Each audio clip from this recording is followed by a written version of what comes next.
सिंधुदुर्गमधील आंबोलीसारख्या पर्यटन स्थळी जंगली हत्तीचा वावर दिसून आल्याने लोकांची तारांबळ उडाली आहे.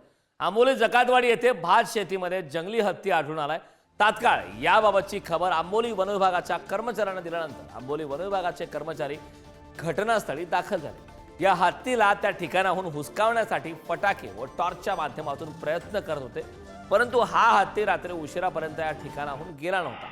रात्री 12 नंतर हा हत्ती हिरण्यकशीच्या डोंगराच्या जवळ गेला असल्याचे ग्रामस्थ व वन विभागाच्या कर्मचाऱ्यांनी सांगितले. दरम्यान मी पुन्हा आपले प्रतिनिधी उमेशकडे जाणार आहे. अचानक हत्ती समोर दिसल्याने ग्रामस्थांची मात्र तारांबळ उडाली. फटाक्याने टॉर्च लावून हत्तीला वन विभागाने हुसकावून लावण्याचे प्रयत्न केले. हुसकावून लावण्यात वन विभागाला यश आलंय. सावंतवाडीतील आंबोली येथे भात शेतीमध्ये हत्तीचा वावर त्या ठिकाणी पाहायला मिळालाय. संदर्भात पुन्हा एकदा आपले प्रतिनिधी उमेश बुचडे आपल्यासोबत जोडले. उमेशकडे जाणार आहे. उमेश, सिंधुदुर्गमधील आंबोली सारख्या पर्यटन स्थळी जंगली हत्तीचा वावर दिसून आल्याने लोकांची तारांबळ उडालेली आहे. काय सविस्तर? निश्चितच हत्ती जे आहे ते सिंधुदुर्गात नेहमीच आपण पाहायला मिळतं.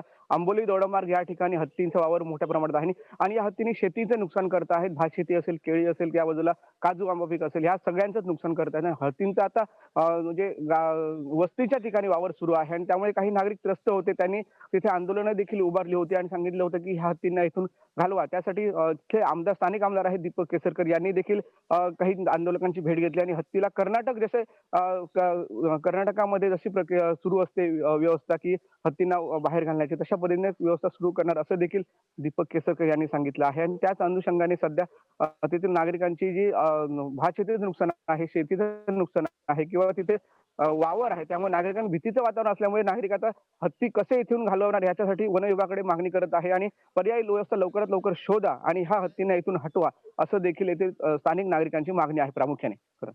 नक्कीच उमेश, खूप खूप धन्यवाद या संपूर्ण माहितीबद्दल.